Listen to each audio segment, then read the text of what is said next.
ganito ang mararamdaman ng lalaki kapag inaayawan mo na. Yes, na isa talaga ito sa katanungan ng mga kababaihan na, Kuya Kiko, ano ba yung mararamdaman ng lalaki kapag inaayawan na namin? Ano ba yung meron sa isipan niya? Ano ba yung next plan niya or gagawin niya? Ano ba yung nararamdaman niya talaga? So ito po, which is sa lahat din kasi ng gawain ng lalaki after ng hiwalayan, after mo siyang kinalasan, is binabantayan mo na eh. Nagbibigay sa iyo ng self-distraction. Na kung sa bawat kinikilos niya ay binibigyan mo pa ng kahulugan. Diba? Na Kuya Kiko, kakahiwalay lang namin and then ano kaya yung ibig sabihin ng mga ginagawa niya sa ngayon? Ano kaya yung ibig sabihin ng mga pinopost niya? Ano kaya ibig sabihin ng bakit nagpalit siya ng profile?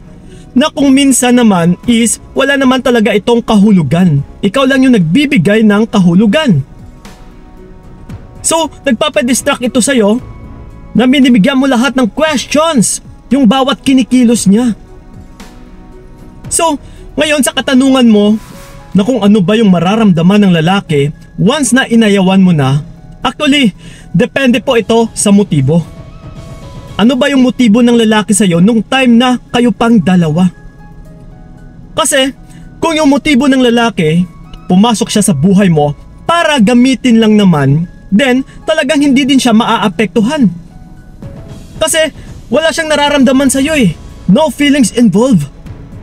Pagdating sa kanya, kahit sabihin man natin na minahal mo siya, oo. Pero pagdating sa kanya, kung hindi ka naman niya minahal, then bakit siya maaapektuhan? So that's why, huwag na huwag po ninyong bigyan ng kaguluhan yung inyong isipan. Kasi, maybe ginamit ka lang naman ng taong ito. Pagdating sa kanya, yes, nagkahiwalay na kayo. Pagdating sa kanya, is baliwala ka na eh. Yung tipong masaya na siya. Yes, parang wala lang sa kanya. Pero ikaw ito ngayon yung naaapektuhan dahil minahal mo yung tao. So ngayon, siya ay nakaka-move on ha. Hindi naman natin masabing move on talaga kasi wala naman siyang nararamdaman sa'yo dati pa eh. Which is, sadya lang talaga na parang wala lang sa kanya. So ngayon, ikaw itong talo. Dahil siya at siya yung binabantayan mo. Tapos na kayong dalawa pero siya at siya pa rin yung nasa isipan mo.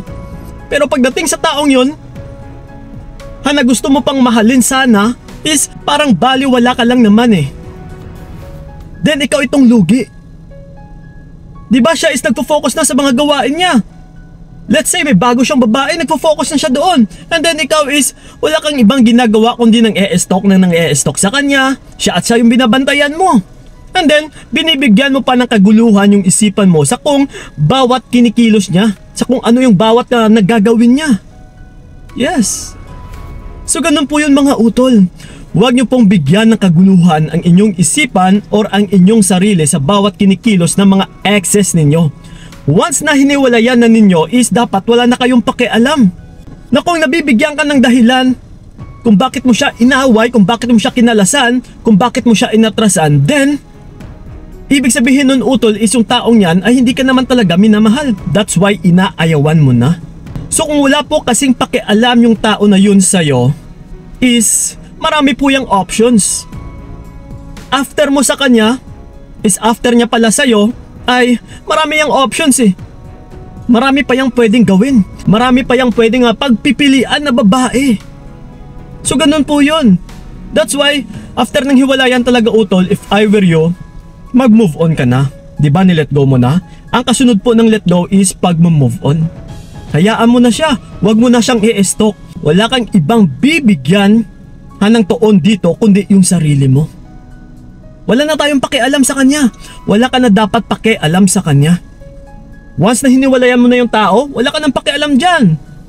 Buhay niya na yan, and then may buhay ka rin na kailangan mong asikasuhin, na kailangan mong intindihin, na kailangan mong unahin. Kasi sa mga kalalakihan din, kung yung tinatanong talaga ninyo kung ano ba yung nararamdaman ng lalaki, kung let's say minahal ka nga talaga ng lalaki, actually makakaramdam din naman siya syempre ng sakit or ng kirot. Pero for me utol, hindi kasi hahantong sa hiwalayan or hindi kasi hahantong na aayawan mo yung tao kung totoong minamahal ka naman ng tao. Kasi Kapag minahal ka talaga ng tao or ng lalaki, hindi ka niyan bibigyan ng pasakit. Hindi ka niyan lolokohin. Hindi yan makakagawa ng ikakasinungaling niya or magsisinungaling sa'yo kasi minamahal ka niya. Dahil kapag minamahal ka niyan, utol, rerespetuhin ka rin yan. So ngayon, kapag naiisip mo na parang gusto mo na siyang kalasan dahil wala kang peace of mind, isa lang po ibig sabihin yan, hindi ka talaga minamahal ng taong yan. So ngayon, kapag kinakalasan mo siya, natural, hindi po yan masasaktan. Pero, yung isang tanong dyan, Kuya Kiko, bakit pa niya ako hinahabol? Eto mga utol once na nahihirapan ka dati sa kanya, wala kang peace of mind, and then ito ngayon, hinahabol ka pa niya dahil inatrasan mo na, isa lang po ibig sabihin yan, kundi pinapakinabangan ka niya. Nagagamit ka kasi niya. Which is, may kailangan lang siya sa'yo na nabibigay mo palagi. So yun lang naman yung habol ng lalaki na bumabalik. Which is a sex, money, at saka ari-arian. Pero pagdating sa love, wala. Ito mga utol once na pumasok kayo sa relationship, love talaga ang habulin ninyo. Kasi, ito pagdating din sa akin, once na ramdam ko na parang binabaliwala lang naman ako ng partner ko, hinahayaan ko lang. Hindi ako nagsiselos, hindi ko pinagbabawalan, hindi ko hinihigpitan, hinahayaan ko kung mamahalin talaga ako ng tao is ako at ako yung pipiliin yan. Ganun ka dapat. Hayaan mo siya, kung magstay man siya, edi okay. Kung hindi man siya magstay, edi umalis siya. Aalis siya. Hahayaan ko talaga kaysa pipilitin ko yung tao na wala namang love. Kasi that's why pumasok ako sa relationship, which is dahil sa love. Love and love and love, wala nang iba. Hindi dahil sa pera, hindi dahil sa sex. So, gano'n na nga, once na pumasok din kayo sa relationship, una sa lahat utol, pagmamahal po yung kailangan ninyong hanapin. Huwag nyo pong pagbawalan, huwag nyo pong higpitan yung mga partner ninyo. Kasi kung mahal ka niyan, mag-e-stay yan. Ikaw at ikaw yung pipiliin yan. Iiwas at saka iiwas yan sa kung saan ka masasaktan. Kung mahal ka talaga ng tao. Pero kung nagloko man siya, kung nawawalan man siya ng interest sa'yo, na mas pinili niya yung ibang tao compare sa'yo, then hayaan mo. Mas mainam po yun kasi walang pagmamahal dyan Diba? Like I said, pagmamahal yung pipiliin mo. Hindi yung dahil sa sex. Hindi yung dahil ikaw lang itong nagmamahal sa kanya. Lagi mong piliin na ikaw dapat itong mahal niya. Kasi hindi naman mabubuhay yung relationship kung isa lang yung nagmamahal. One-sided. Kailangan dalawa kayo. That's why kung hindi kami namahal ng tao and then ikaw lang itong nagmamahal, mas mainam pa na tapusin nyo na lang yung relationship. Dahil wala na nga pagmamahal pagdating sa kanya. So ikaw at ikaw lang din yung mahihirapan. Okay? So gano'n naman sa paghihiwalayan, once na kinalasan mo na yung tao, huwag mo nang pakialaman din. Ha?